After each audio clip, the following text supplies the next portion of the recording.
The main number of our September 27 concert is Francis Poulenc's Figure humaine, which is a cantata for double choir written in 1943.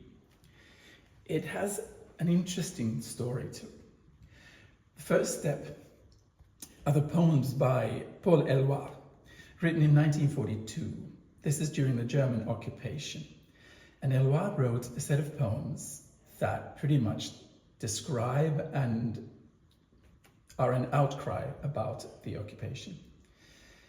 The poems were so strong that the RAF actually dropped one of these poems called Liberté all over France as a sort of signal for the French resistance that we're on your side.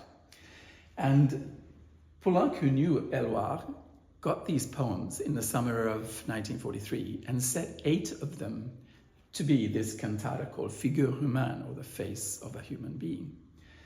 And this is quite a story, and it's quite a piece, because this piece, which is set for 2 choirs of 6 voices each, is really, really demanding. It's a struggle, which is not really all that unsuitable considering the circumstances.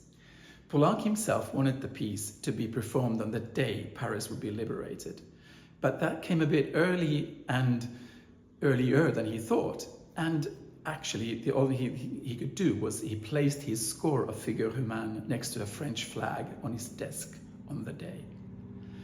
Poulenc himself wanted this to be performed by 72 singers.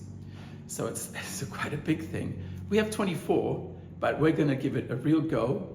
And this is a rare delight. I'm not sure when this was last performed in Vancouver, but it is a great piece of music, very strong, very emotional, partially very, very beautiful, and sometimes even quite crude, as the subject would say.